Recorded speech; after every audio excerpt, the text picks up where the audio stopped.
할렐루야.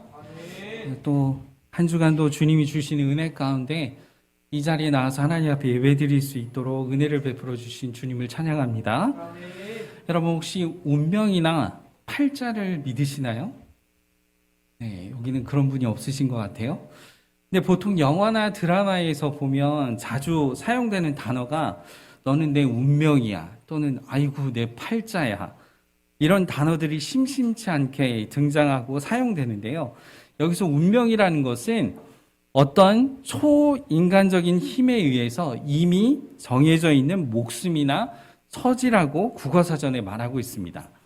나의 의지와 상관없이 생명이나 상황이 정해져 있다는 것이죠. 그것이 운명이라고 이야기를 해요. 또는 팔자는 사람의 한평생 운수로 사람이 태어난 해와 달과 날과 시간을 간지로 나타내면 8글자로 압축이 되는데 이 속에 일생의 운명이 정해져 있다라고 말하는 것이 팔자입니다. 그래서 사람들이 아이가 출생하면 하나님을 믿지 않는 자들은 이름이 그렇게 중요해요. 그래서 이 이름을 짓기 위해서 부모가 이름을 짓는 게 아니라 어디를 찾아가죠? 장병서나 철학관을 찾아갑니다. 찾아가서 어떻게 해요? 좋은 이름을 어떻게 해야 돼요? 받으려고 그럽니다. 그래서 최소 30만 원 이렇게 주고 이름을 받아요. 좀 좋은 거는 막 50만 원 주고 액자까지 이렇게 해가지고 막 딱 주고 뭐 이렇게 해갑니다. 여러분 사람들이 왜 그렇게 할까요? 그 사람의 이름에 운명이 달려있다라고 믿기 때문에 그렇습니다. 주 안에 사랑하는 성도 여러분, 하나님을 믿는 우리는 운명이나 다주, 팔자 등을 믿지 않습니다.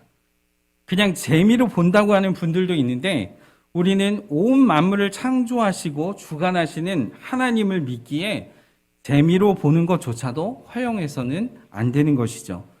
그런데 의외로 교회 공동체 안에 하나님의 뜻을 마치 운명이나 팔자처럼 자의적으로 해석하고 오용하는 사람들이 있습니다. 지금은 그런 경우가 드문데요. 제가 청년 시절 때는 이런 일이 교회 안에 많이 있었습니다. 어떤 일이냐면 한 형제가 한 자매를 마음에 들어해요. 그러면은 이렇게 얘기를 합니다.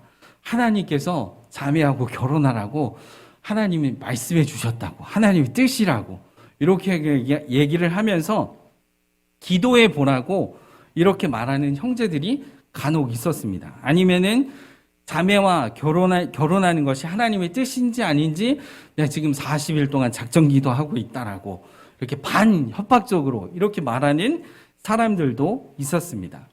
여러분, 하나님의 뜻이 무엇인지 모르고 주관적이고 자의적인 잘못된 해석과 강요를 하는 모습들이 교회 공동체 안에 심심치 않게 있는 것을 보게 됩니다. 저는 오늘 본문 말씀 창세기 24장 1절에서 27절 말씀을 통해 전능하신 하나님의 뜻과 믿음이라는 제목으로 하나님의 뜻은 무엇이며 믿음은 무엇인지 함께 살펴보도록 하겠습니다. 그래서 오늘 본문 말씀을 통해서 우리의 삶의 믿음을 더욱 견고케 하실 그 주님을 말씀 안에서 바라보며 기대하며 나아가는 복된 시간이 되어지기를 소망합니다. 우리가 오늘 본문 말씀을 살펴보기에 앞서 본문 말씀의 배경을 먼저 살펴보아야 합니다. 아브라함은 100세의 이삭을 낳았습니다. 100세의 이삭을 낳았는데 이삭을 출생하기 1년 전에 아브라함이 마물의 상수리 나무들이라고 하는 그 곳에 있을 때 주의 사자 3명이 지나가는 것을 보게 되죠. 그래서 아브라함이 그들을 자신의 장막으로 영접합니다. 그 세 사람은 어떤 일로 가냐면 소돔과 고모라를 멸하기 위해서 가는 목적이었죠. 그때 아브라함이 그들을 자신의 장막으로 영접한 때에 그 세 사람들이 아브라함에게 이런 이야기를 합니다. 1년 후에 내가 아들을 낳을 것이다 라고 이렇게 이야기를 합니다. 그때 이 이야기를 누가 듣습니까? 아브라함의 아내였던 사라가 장막 뒤에서 듣습니다. 그때 사라가 마음속으로 어떻게 했습니까? 내년 이맘때에 아들을 낳을 것이다 그렇게 얘기를 하니까 사라가 마음속으로 내가 노쇠하고 아브라함이 늙었는데 어찌 아들을 낳으리요? 라고 하면서 웃었습니다. 여러분 별 감동이 없으신데 여러분 사라가 웃는 건 어떤 거죠? 당연한 거예요. 왜냐하면 이제까지도 아이를 낳지 못해가지고 어려워하다가 결국은 포기하고 자신의 여종이었던 하갈을 자신의 남편에게 아내로 주고 이스마엘을 낳게 되죠. 그리고 자신의 여종에게서 나왔던 이스마엘이 소망이었어요. 그런데 난데없이 내년 이맘쯤에 아들을 낳을 것이라는 거예요. 더군다나 사라는 90세예요. 그리고 아브라함은 100세입니다. 여러분 이게 상식적으로 가능할까요?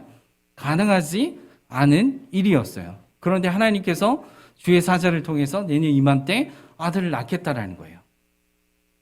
여러분 그래서 어떻게 됐습니까? 1년 후에 아브라함이 100세에 이삭을 낳게 됩니다. 하나님께서는 불가능한 것도 가능케 하시는 전능하신 하나님이시죠. 그리고 여기서 우리가 생각해야 할 두 가지가 있는데요. 첫 번째는 하나님은 못하실 것이 없는 어떤 분이시죠? 전능하신 하나님이십니다. 아까 우리 주일학교 아이들에게 이야기했던 것처럼 하나님은 온 우주 만물을 창조하시고 통치하시고 주관하시며 다스리시는 전능하신 하나님이세요. 능력이 있으셔서 모든 것을 하나님의 뜻대로 행하시는 분이시라는 것이죠. 그리고 두 번째는 전능하신 하나님께서 작정하신 대로 행하실 때, 즉 전능하신 하나님께서 작정하시고 무엇인가 행하실 때 그 때와 시기가 있다라는 거예요. 내가 아무리 계획을 철저히 세우고 무엇인가 성취하려고 애를 써도 하나님의 허락하심이 아니면 이루어질 수 없는 부분이에요. 그러면 이렇게 말씀하시는 분들이 있어요. 내가 지금까지 살아온 모든 것들에 있어서 나는 나의 힘과 나의 능력으로 모든 것을 이루었다라고 말하는 분들이 있는데 사실 가시적으로 눈에 보이지 않아서 그렇지 하나님의 허락하심이었습니다. 우리의 생활의 모든 것들은 전능하신 하나님께서 우리를 통치하시고 다스리시고 주관하셔서 하나님의 허락하심 속에서 이루어진 것들이지 우리의 능력이나 나의 어떠함에 의해서 이루어진 것들이 하나도 없다라는 것이에요. 하나님은 전지전능하셔서 하나님 모든 것을 알고 계시며 모든 것을 행하시는 하나님의 뜻대로 행하시는 능력대로 행하시는 주님이세요. 그래서 우리를 창조하신 그 하나님은 우리의 삶의 인생의 모든 한 부분 한 부분을 놓지 아니하시고 하나님 우리를 주관하시고 통치하시고 다스리시는 만왕의 왕이신 줄로 믿습니다. 하나님의 주권으로 사라에게 임신을 허락하신 사실을 잘 알 수 있는 말씀이 창세기 21장 1절에서 2절 말씀입니다. 우리 함께 보도록 할까요? 1절에 보면 여호와께서 말씀하신 대로 사라를 돌보셨다라고 이렇게 말하고 있어요. 여기 1절과 2절 말씀에 보면 반복되는 게 있는데 여호와께서 말씀하신 대로라는 거예요. 하나님께서 말씀하신 대로 사라를 어떻게 하셨다고요? 돌보셨어요. 그리고 그 다음에 여호와께서 말씀하신 대로 사라에게 어떻게 하셨다라는 거죠? 행하셨다라고 말씀하고 있어요. 무엇을 행하셨습니까? 임신을 하게끔 만드는 거죠. 그래서 2절 말씀에 보면 사라가 임신하고 하나님의 말씀하신 뭐가요? 시기가 되어 노년에 아브라함에게 아들을 낳았다라고 이렇게 말하고 있어요. 여러분 여기에서 말하는 것처럼 분명 사라는 아이를 낳을 수 없는 환경이었습니다. 조건이 아이를 낳을 수 없는 모습이었어요. 그런데 하나님께서 말씀하신 대로 사라를 돌보셨고 여호와께서 말씀하신 대로 사라에게 행하셔서 임신하게 하셨고 하나님의 말씀하신 시기가 되어서 아브라함에게 사라에게 아들 이삭을 낳게 하셨다라는 거예요. 할렐루야. 하나님께서 작정하시면 불가능한 것이 없는 것이죠. 전능하신 하나님이시죠. 자, 그럼 이제 오늘 본문 말씀을 하나하나 살펴보면서 하나님의 전능하심이 무엇인지 좀 더 우리가 함께 살펴보도록 하겠습니다. 오늘 본문 1절을 보면 아브라함이 나이가 많아 늙었다라고 이렇게 말하고 있습니다. 여러분, 이 1절 말씀을 보면 이제 사라는 127세에 생을 마감했어요.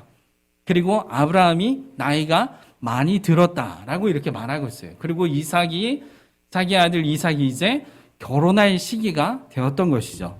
그래서 아브라함은 그의 소유를 맡은 늙은 종을 부르고 아들 이삭의 아내 될 여인을 가나안 족속의 딸 중에서 택하지 말고 자신의 고향 땅으로 가서 자신의 족속의 딸 중에서 이삭의 아내를 택하라고 아브라함의 종에게 말하는 것을 보게 돼요.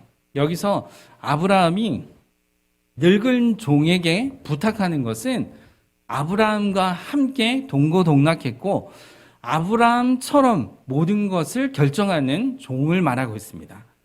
이 아브라함의 종은 마치 아브라함이 보는 것처럼, 아브라함이 생각하는 것처럼, 아브라함이 판단하는 것처럼 모든 것이 아브라함과 같은 종을 말하고 있어요. 그래서 그 종에게 부탁하는 거죠. 뭘 부탁하는 거예요? 자신의 하나뿐이 없는 아들 이삭의 아내 될 여인을 가나안 족속에서 말고 자신의 고향 땅에 가서 고향 땅에 있는 딸 중에서 아내를 택하라는 거죠. 여러분, 이때 종이 이렇게 얘기를 합니다. 5절 말씀을 보겠습니다. 늙은 종이 아브라함에게 이렇게 말합니다. 만일 여자가 자신을 따라 이 땅으로 오려고 하지 아니하면 이삭을 데리고 고향 땅으로 가도 되느냐고 묻습니다. 그러자 아브라함은 이삭을 데리고 가지 말라고 말하면서 이렇게 말하죠. 7절 말씀입니다. 우리 7절 말씀을 한번 함께 읽도록 하겠습니다. 7절입니다. 하늘의 하나님 여호와께서 나를 내 아버지의 집과 내 고향 땅에서 떠나게 하시고 내게 말씀하시며 내게 맹세하여 이르시기를 이 땅을 내 씨에게 주리라 하셨으니 그가 그 사자를 너보다 앞서 보내실지라 내가 거기서 내 아들을 위하여 아내를 택할지니라. 아멘. 오늘 7절 말씀에는 두 가지가 의미가 담겨져 있습니다. 하나는 약속이고 하나는 믿음입니다. 약속과 믿음이 두 가지가 담겨져 있습니다. 어떤 약속이 있을까요? 먼저 하나님과 아브라함의 약속을 살펴보면 창세기 12장 1절에서 3절, 13장 14절에서 15절, 15장 2절에서 7절, 17장 8절 말씀에 보면 동일하게 하나로 묶여져 있는 약속이 있습니다. 그 약속은 땅이에요. 땅. 하나님이 이 땅에 너에게 복을 주리라.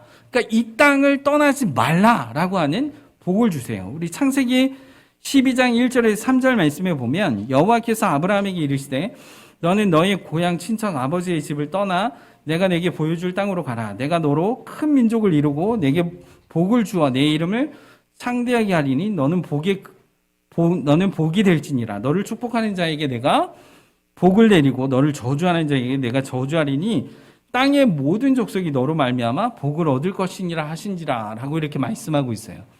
아브라함이 그의 아버지 데라와 함께 갈대아 우르에서 떠나서 하란이라는 곳에 왔을 때 아버지 데라가 죽고 난 이후에 하나님께서 말씀하신 것이 창세기 12장 1절에서 3절 말씀이에요. 그때 뭐라고 얘기를 하는 거예요? 너희 친척 아비의 집인 갈대아 우르로 가지 말고 내가 지시할 땅, 그 땅으로 가라는 거예요. 그 땅에서 내가 너에게 복을 주겠다라고 하나님께서 뭐 하시는 거죠? 아브라함에게 약속을 하시는 것입니다. 또한 창세기 13장 14절에서 15절 말씀에 보면 이렇게 말하고 있어요.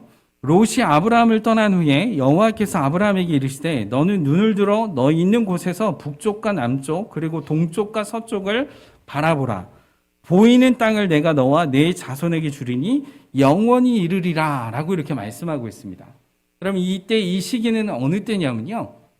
아브라함이 애굽에 내려갔다가 기근 때문에 애굽에 내려갔다가 애굽에서 다시 많은 재물을 이끌고 올라오게 됩니다. 헤브론이라는 곳에 오게 되죠. 근데 거기에는 땅이 협소해가지고 조카 롯과 함께 있을 수가 없게 돼요. 그래서 조카 롯에게 얘기를 하죠. 네가 자하면 내가 우하고 네가 우하면 내가 자할 테니까 너는 나를 떠나가라 라고 했더니 조카 롯이 어떻게 했습니까? 눈을 들어서 이렇게 봤더니 소돔 땅이 아주 좋은 거예요. 너무 좋은 땅인 겁니다. 그래서 그 땅으로 가게 되죠. 그 이후에 하나님께서 아브라함에게 나타나셔서 하셨던 말씀이 이 말씀이에요. 너는 눈을 들어서 북쪽과 남쪽과 동쪽과 서쪽을 바라보라. 보이는 땅을 내가 너와 내 자손에게 어떻게 하겠다고요? 주겠다라고 하나님이 약속하십니다. 영원히 이르게 하겠다라고 하나님께서 약속하시는 것을 보게 되죠. 여러분 또한 창세기 15장 3절에서 7절 말씀에 보면 이렇게 말씀하고 있어요. 아브라함이 또 이르되 주께서 내게 씨를 주지 아니하셨으니 내 집에서 길린 자가 내 상속자가 될 것이니이다. 여호와의 말씀이 그에게 임하여 이르시되 그 사람이 내 상속자가 아니라 내 몸에서 날 자가 내 상속자가 되리라 하시고 그를 이끌고 밖으로 나가 이르시되 하늘을 우러 무뼈를 셀 수 있나 보라. 또 그에게 이르시되 내 자손이 이와 같으리라 라고 이렇게 말씀합니다. 그러면서 6절에 보면 아브라함이 여호와를 믿으니 여호와께서 이를 그의 의로 여기시고 또 그에게 이르시되 나는 이 땅을 내게 주어 소유를 삼게 하려고 너를 갈대아인의 우르에서 이끌어낸 뭐라고요? 여호와다라고 이렇게 말씀하시는 것을 보게 돼요. 여러분 이 말씀을 약속하신 이때는 언제냐면요. 시날에 있는 왕들이 조카 롯이 있는 소돔과 고모라 땅을 침범하게 되죠. 그래서 조카 롯까지 사로잡아서 길르앗 그 윗지방까지 이렇게 올라가게 돼요. 올라가서 잡혀 있을 때 아브라함이 어떻게 됩니까? 318명의 집에서 길러온 자들을 데리고 가서 조카 롯을 어떻게 하죠? 구하고 돌아오게 됩니다. 돌아온 이후에 아브라함이 이 시날 땅에 있는 왕들이 그쪽에 있는 왕들이 보복하면 어떨까 염려와 두려움 가운데 있을 때 그때 하나님께서 나타나셔서 말씀하시는 것이 또 뭐예요? 너는 두려워하지 말라는 거죠. 내가 이 땅을 너에게 약속하겠다라고 말씀하시는 것을 보게 돼요. 여러분 이때 아브라함이 자신의 고향 땅을 떠나서 온 지 약 10년이 넘은 때입니다. 그때까지도 자식을 주지 아니하셨는데 하나님은 뭐라고 말씀하시는 거죠? 내가 이 땅을 너에게 주고 너에게 큰 복을 내려서 이 땅에서 큰 기업을 이루게 될 것이다. 내 자손이 여기에 평생 있게 될 것이다. 이렇게 약속을 하시는 거예요. 10년이 넘었는데도. 우리는 한 10년 기다리면 거의 이제는 뻥 수준이구나. 내가 믿나 봐라. 이렇게 할지 모르겠지만 아브라함은 어떻게 했다 그래요? 믿었다라 그랬어요. 하나님께서 그를 의로 여기셨다라고 말씀하셨어요. 그리고 아브라함은 그 땅을 하나님께서 주실 것을 믿었던 것을 보게 되죠. 또한 창세기 17장 8절 말씀에 보면 이렇게 말하고 있어요. 내가 너와 내 후손에게 내가 거류하는 이 땅 곧 가나안 온 땅을 주어 영원한 기업이 되게 하고 나는 그들의 하나님이 되리라 라고 이렇게 말씀하고 있는 것을 보게 돼요. 여러분 이때는 언제냐면 아브라함이 이삭을 낳게 되죠. 그리고 사라가 아브라함에게 이야기를 하죠. 뭘 이야기를 합니까? 하갈과 이스마엘을 어떻게 하라는 거죠? 보내라는 거예요. 그래서 아브라함이 어떻게 했습니까? 하갈과 이스마엘을 내보낸 이후에 하나님께서 말씀하시는 거예요. 이 땅을 가나안 온 땅을 주어 영원한 기업이 되게 하시겠다라고 말씀하시면서 이름을 바꿔주세요. 아브라함은 원래 이름은 고기한이라는 뜻이에요. 그런데 아브라함으로 바꾸면서 열국의 아비다라는 이름으로 바꿔주시죠. 사라는 원래 지배적, 우세한 이런 뜻을 가지고 있었는데 사레였는데 사라로 바꿉니다. 왕후, 기부인 이런 뜻의 이름으로 바꾸는 거예요. 여러분 이름까지 바꾸면서 하나님께서 이 가나안 땅에 영원한 기업으로 주겠다라고 하나님이 약속하신 거예요. 그래서 아브라함이 어떻게 합니까? 가나안 땅을 영원한 기업이 되게 하시겠다는 약속을 잊지 않았을 뿐만 아니라 아브라함은 그것을 믿었어요. 할렐루야. 아브라함은 그것을 믿었습니다. 믿는다는 것은 지식적으로 이해했다는 것과 심적으로 동의했다는 것에서 그치지 않습니다. 믿음은 자신의 마음과 삶의 실제에 이어야 하는 것이죠. 그래서 아브라함은 자신의 늙은 종을 보내면서 이렇게 말하는 거죠. 7절에 그가 그 사자를 너보다 앞서 보내실지라 말하는 것입니다. 그 늙은 종에게 얘기를 하기를 이삭을 절대 데려가지 말고 너가 가나안 족속이 아닌 내 고향 땅에 있는 곳에 가서 이삭이 아내 될 여인을 찾아오라고 할 때 그때 아브라함이 하는 말이 뭐예요? 그가 그 사자를 너보다 앞서 보내실 것이다 라고 하는 확신 있는 말을 그 종에게 말하는 것을 보게 됩니다. 이 말은 여호와 하나님께서 이 일에 직접 주관하신다는 말이에요. 사랑하는 성도 여러분, 지금도 살아계신 하나님께서 우리의 삶에 크고 작은 일에 직접 주관하신다는 사실을 여러분 믿으시나요? 우리의 삶에 하나님을 믿는 우리의 믿음의 농도 역시 아브라함과 다를 바가 없어야 하는 것입니다.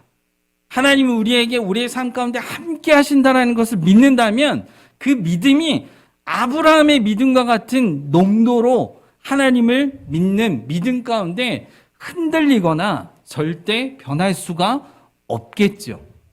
우리의 인생 가운데 상황과 환경이 정말 걷잡을 수 없는 상황이 이르른다고 할 그때에도 나는 여전히 하나님을 신뢰하고 여전히 그 하나님을 믿고 그 하나님이 나와 함께하여 주시고 영원한 나라에 이르기까지 주님과 함께 동행하신다는 것을 믿는다면 환경이나 상황에 따라서 내 믿음이 바뀌거나 그것이 변화되는 것이 있을 수가 없다라는 거예요.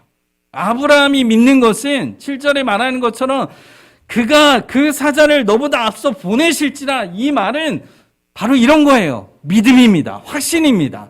하나님이 함께 하시고 영원한 땅을 이 가나안 땅에 영원히 주시겠다라고, 기업으로 주시겠다라고 하시는 그 약속을 아브라함은 굳건하게 믿었다라는 거예요.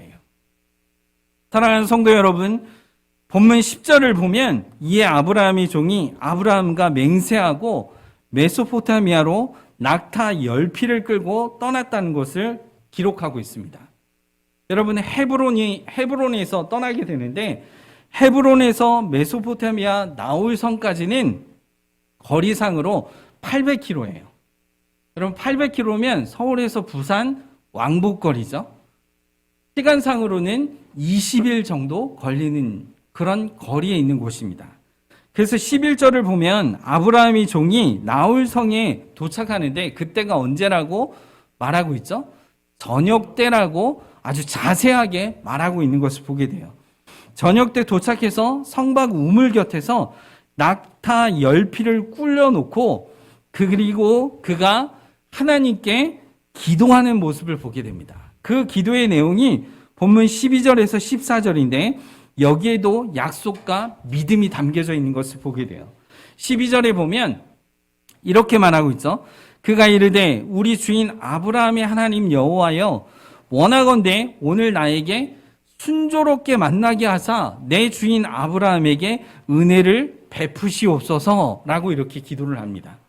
여러분, 오늘 나에게 순조롭게 만나게 하사, 이 말에는 메소포타미아로 떠나기 전 헤브론에서 아브라함이 늙은 종에게 말했던 그가 그 사자를 너보다 앞서 보내실지라라의 약속과 연관되어 있는 거예요.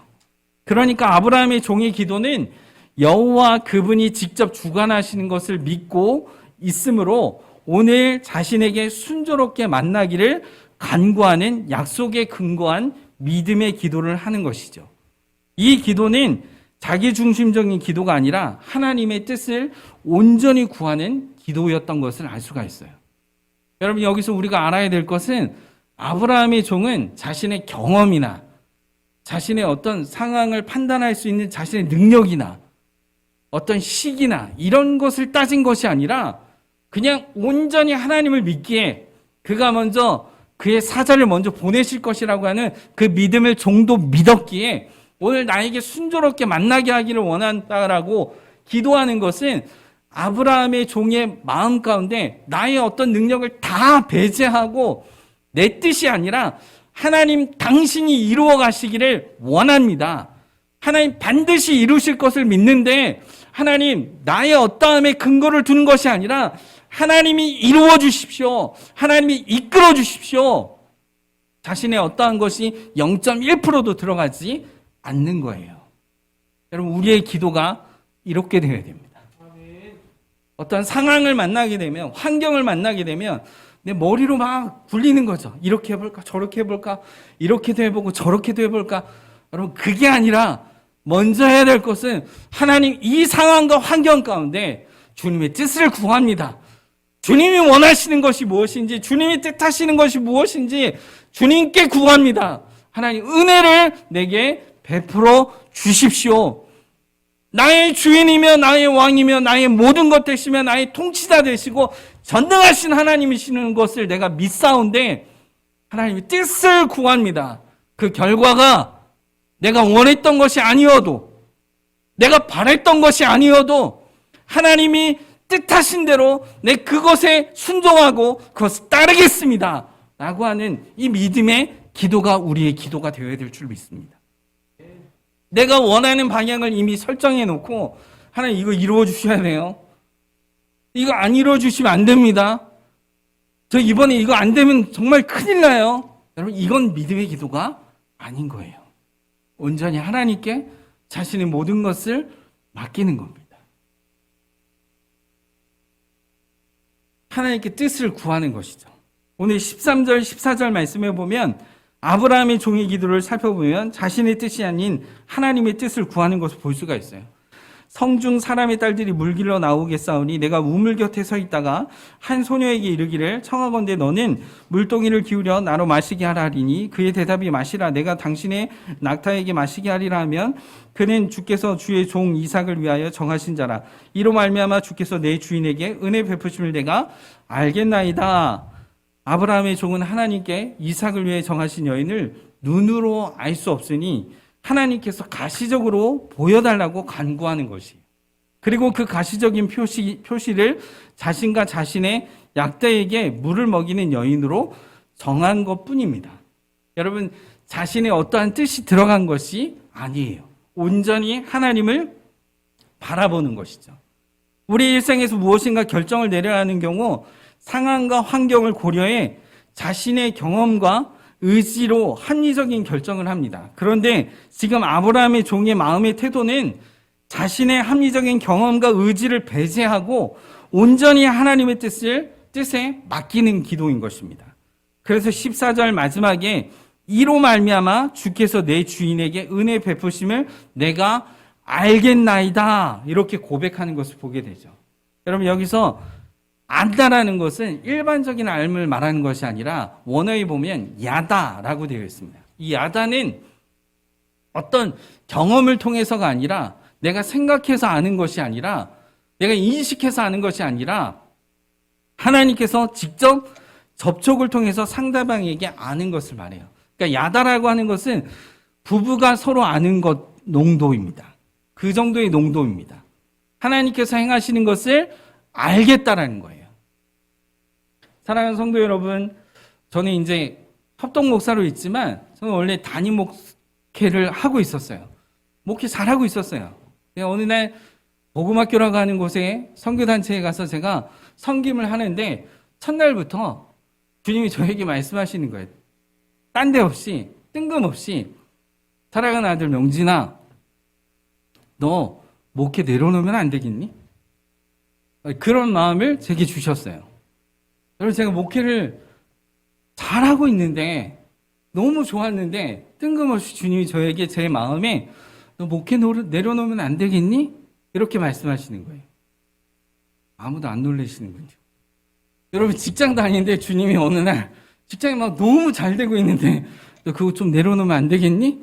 아니면 막 사업을 하고 있는데 너 좀 그것 좀 내려놓으면 안 되겠니? 여러분 이러면 아, 예, 주님 그렇게 하겠습니다. 이렇게 할 수 있어요? 아무것도 보장이 안 되는데요. 일주일 동안 씨름했습니다. 제가 왜요? 주님 왜 내려놔야 되죠? 내려놔라. 주님 아시잖아요. 저 거기 내려놓으면 갈 데 없어요. 제가 지금 사택 사는데요. 제가 저축해둔 돈도 없고요. 아이도 4명이에요. 제가 뭔 소리예요. 아니 그리고 기껏 청빙해가지고 여기 왔는데 아니 그거 내려놓고 다 내려놓고 너 나가라고 하시면 주님 제가 어디로 가요? 갈 데도 없는데요. 아니 그러면 뭐 딴 거 뭔가 이렇게 준비해 놓은 거 있으면 주님 말씀해 주세요. 근데 그런 것도 아니에요. 너 그냥 내 말에 순종하면 좀 안 되겠니? 계속해서 저의 마음에 그렇게 주시는 거예요. 기도할 때마다 너 좀 그것 좀 내려놓으면 안 되겠니?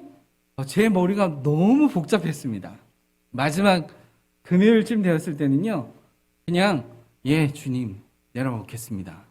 말씀만 해 주십시오. 때를 말씀해 주십시오. 그러면 뒤도 안 돌아보고 내려놓겠습니다. 라고 결단하고 돌아왔어요. 그리고 목회하는 가운데 3개월 후에 주님이 저의 마음에 말씀해 주셨어요. 시기를. 그 시기라는 것을. 그래서 제가 난데없이 재직회를 하고 우선 장로님들에게 일단 임시당회를 열어서 제 모든 과정을 다 설명했어요. 난리가 났죠. 재직회 때 다 설명했습니다. 난리가 났습니다. 여러분 근데도 저는 흔들리지 않았어요. 노예 목사님들이 아니 왜 그만 사임을 하는지 얘기를 해봐라.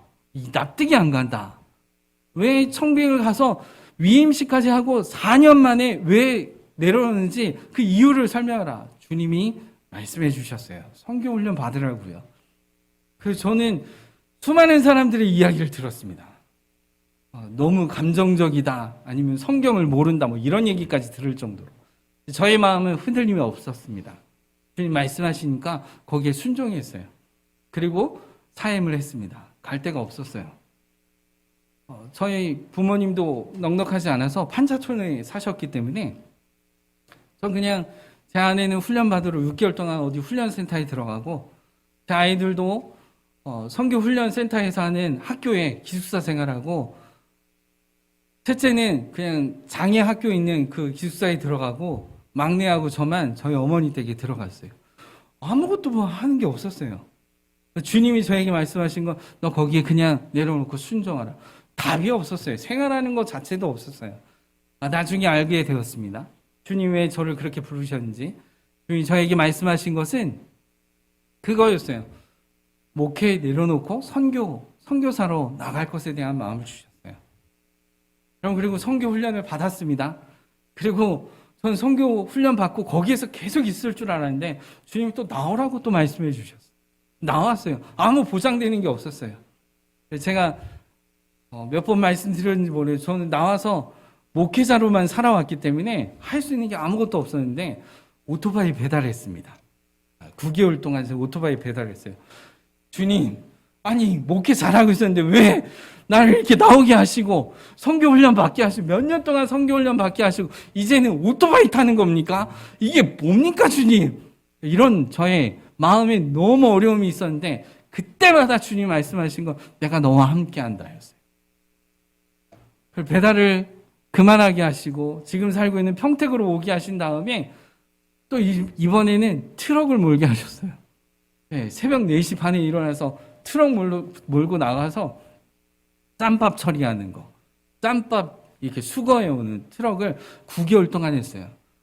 여러분, 저는 그냥 목회자를 쭉 이렇게 살아왔는데 왜? 뭐 때문에? 주님이 왜? 네. 그런 삶 가운데 이제는 트럭에서 내려와라 라고 하는 마음을 또 주셨어요. 예. 그냥 예였습니다. 저의 삶 가운데. 여러분 근데 지금 돌아보면 하나님의 은혜예요. 그냥 목회자를 쭉 살아왔으면 자기 의에 사로잡혀서 있는 저의 모습을 완전하게 박살내시고 주님 말씀하시면 예, 그렇게 하겠습니다. 보장된 게 아무것도 없어도 너 좀 저기 가서 일 좀 할래? 예. 너 저기 가서 좀 이것 좀 할래? 예.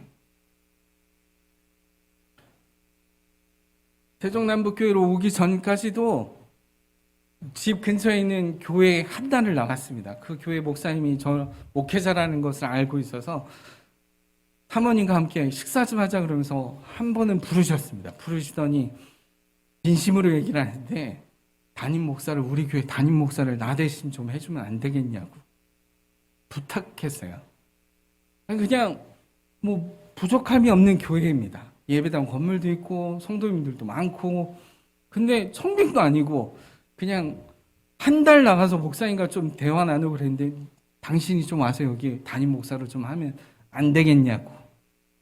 여러분 너무 좋겠죠. 근데 기도해 보겠습니다. 근데 주님은 원치 않으셨어요. 선교라고 하는 마음을 주셨어요. 그래서 정중하게 목사님께 말씀드렸습니다. 목사님, 주님이 선교라고 하는 마음을 주셨습니다. 그리고 온 곳이 세종남부교회였습니다. 주님이 가라고 하는 마음을 주셨어요. 물론 목사님과 함께 이야기 나누는 가운데요. 여러분, 제 얘기를 너무 많이 해서 그렇지만 하나님이 말씀하시면 예 하고 뜻하시는 대로 순종하여서 가라고 하면 가고 멈추라고 하면 멈추고, 여러분 이것이 우리의 믿음의 삶이 되어야 될 줄 믿습니다. 아브라함의 종은 그렇게 행했습니다. 하나님께 구했습니다. 자신의 어떠함을 내려놓고 다 내려놓고 주님께 구했습니다. 주님, 은혜를 베풀어 달라고 기도했습니다. 근데 그 기도가 마치기도 전에 리브가가 어떻게 하는 거죠? 리브가가 물동이 들고 오게 됩니다. 그래서 이 아브라함의 종이 뭐라고 얘기를 하죠? 나에게 물 좀 줄 수 없겠냐고 묻습니다. 근데 리브가가 흔쾌히 물을 줍니다. 그리고 리브가가 뭐라고 얘기를 합니까? 리브가가 당신의 낙타에게도 물을 길어서 배불리 먹이겠나이다 라고 이렇게 이야기하는 것을 보게 됩니다. 여러분, 낙타에게 배불리 먹이겠다고 하고 이 리브가가 얘기를 했는데 쉬운 일이 아니에요. 쉬운 일이 아닙니다. 낙타는요, 사막의 배라는 뜻을 가지고 있어요. 이 사막에 며칠 동안 물을 안 마셔도 이 낙타는 생존할 수 있습니다. 그런데 이 낙타가 물을 한번 마시기 시작하면, 최대한 마시면, 낙타 한 마리가 최대한 물을 마실 때 배불리 마시면 100리터를 마신다 그래요. 100리터를 저장해 두는 거죠. 몸에요. 그러면 낙타를 지금 아브라함의 종이 몇 필을 끌고 갔어요? 10필이에요. 그럼 그 10필에게 물을 배불리 다 먹이면 몇 톤이죠? 아니, 얼만큼 되죠? 몇 리터죠? 1000리터 1톤입니다. 1톤의 물을 이 리브가가 어떻게 하는 거죠? 물동이로 어깨에 메고 와서 길러 대는 겁니다. 시간이 꽤나 지나가겠죠? 여러분, 이게 가능한 일일까요? 가능하지 않습니다. 그런데 이 아브라함의 종이 말하기도 전에 리브가가 물을 건네며 당신의 낙타에게도 내가 배불리 조금도 아니고 충분히 물을 마시게끔 할까요? 물을 들여서 하겠나이다. 아브라함의 종이 어떻게 했습니까? 놀라운 일이죠. 그래서 그는 어떻게 했다 그럽니까? 그가 묵묵히 지켜봤다라고 했습니다. 하나님의 뜻이 어떻게 이루어지는지 묵묵히 아브라함의 종이 지켜보았다라고 이렇게 말씀하고 있어요. 사랑하는 성도 여러분, 결국 아브라함의 종이 리브가에게 묻죠. 내가 누구의 딸인지, 누구의 소생인지 말하라 라고 얘기를 할 때 놀라운 것은 어떤 사람이었어요? 아브라함의 동생인 나홀의 후손이었던, 밀가를 통해서 나왔던 부두엘의 딸이 리브가였어요. 그러니까 아브라함의 동생의 후손의 자녀의 딸인 거죠. 여러분, 놀라운 일이죠. 하나님께서 이 일을 행하신 거지. 여러분, 그래서 아브라함의 종이 27절 말씀에 보니까 이렇게 말하고 있어요. 이르되 나의 주인 아브라함의 하나님 여호와를 찬송하나이다. 나의 주인에게 주의 사랑과 성실을 그치지 아니하셨사오며 여호와께서 길에서 나를 인도하사 내 주인의 동생 집에 이르게 하셨나이다 라고 이렇게 말씀하고 있는 것을 보게 되죠. 사랑하는 성도 여러분, 전능하신 하나님의 섭리입니다. 아브라함이 그의 종에게 말했던 그가 그 사자를 너보다 앞서 보내실지라 말한 내용이 그대로 성취되는 것을 알 수가 있어요. 이 아브라함의 종이 기도했을 때 내가 하나님의 은혜 베푸심을 그리하면 알겠나이다 했는데 이 아브라함의 종이 어떻습니까? 하나님의 능력을 야다하여 아는 것이에요. 얼마나 기뻤겠어요. 얼마나 그가 놀랐겠습니까? 하나님의 능력과 하나님의 행하시는 것과 하나님이 역사하시는 것을 그가 온몸으로 알고 그 하나님을 어떻게 하는 거죠?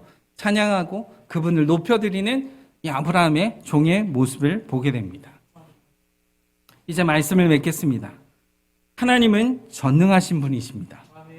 전능하다는 것은 모든 능력을 다 가지고 계셔서 그 능력을 자신이 뜻하시는 대로 모든 것을 이루시는 것을 말합니다. 따라서 전능하심이란 고정적인 것이 아니라 실행에 옮겨지고 있는 하나님의 뜻을 말하는 거예요. 전능하신 하나님 이렇게 말할 때 그 전능하심은 그냥 머물러 있는 것이 아니라 하나님이 지금도 실행에 옮기시는 하나님의 뜻을 말하고 있는 것이에요. 그렇다면 여러분, 하나님의 뜻은 무엇일까요? 하나님의 뜻은 우선 하나님의 뜻이란 모든 실존의 최종 근거로 일찍이 일어난 모든 사건 혹은 일어날 모든 사건에 대한 최종적인 설명이 하나님의 뜻이에요. 그러니까 과거든 현재든 미래든 다른 누구도 아닌 오직 하나님에 의해서만 결정되는 하나님의 주권, 하나님의 절대적 존재의 표현이 하나님의 뜻이에요. 이 하나님의 뜻은 두 가지로 나타나게 되는데요. 하나님의 뜻은 두 가지로 나뉘어지는데 이렇게 나뉘어집니다. 주된 방식이 첫 번째는 하나님이 자신이 하시려고 하시는 특정한 일들을 선포하시는데 이것을 하나님의 작정적 의지라 이렇게 말하고 있습니다. 하나님께서 무엇인가를 행하시겠다라고 하나님이 작정하시는 것이죠. 작정적 의지를 하나님이 그것을 말씀하시는 거예요. 선포하시는 겁니다. 그러니까 우리에게 하나님이 무엇인가를 행하시기를 원하실 때 우리에게 어떻게 하신다라는 거죠? 말씀하신다라는 거예요. 하나님의 뜻이니까 하나님이 무작정 독단적으로 하나님 혼자 독단적으로 행하시는 것이 아니라 우리에게 하나님이 행하실 일들에 대한 뜻을 우리에게 어떻게 하신다는 거죠? 알려주신다라는 거예요. 말씀해 주신다라는 거예요. 이것이 하나님의 작정적 의지입니다. 그리고 그걸로 끝나는 것이 아니라 하나님께서 우리에게 말씀하시죠. 그 일을 내가 너를 통해서 할 텐데 너는 이렇게 행하라. 지시하시는 하나님의 규정적 의지를 우리에게 베풀어 주시는 것입니다. 그래서 하나님의 뜻은 하나님 혼자 독단적으로 하시는 것이 아니라 하나님의 작정하신 작정적 의지와 우리에게 너가 이것을 행할 것을 하나님 명령하시고 말씀해 주시는 규정적 의지를 통하여서 하나님의 뜻을 하나님의 능력으로 나타내시고 이끌어 가시는 거예요. 사랑하는 성도 여러분, 이 말씀을 적용해 보면 우리에게도 동일합니다. 그냥 하나님의 뜻을 그냥 추상적이고 어떤 개념적인 것이 아니라 실질적으로 나의 삶 가운데 전능하신 하나님이 개입하셔서 작정적 의지로 내가 너를 통하여서 일하겠노라고 말씀하시고 규정적 의지로 내게 할 수 있는 힘과 능력을 우리에게 부어주시면서 내가 너와 함께하겠다. 나는 전능하신 하나님이다. 나의 능력으로 모든 것을 이루겠다라고 하시는 하나님의 뜻을 우리에게 알려주신다라는 거예요. 사랑하는 성도 여러분, 그 뜻을 우리에게 어떻게 알려주십니까? 하나님과 교제 가운데입니다. 수요일날 목사님 말씀하신 것처럼 주님과의 교제는 살아 숨쉬는 거예요.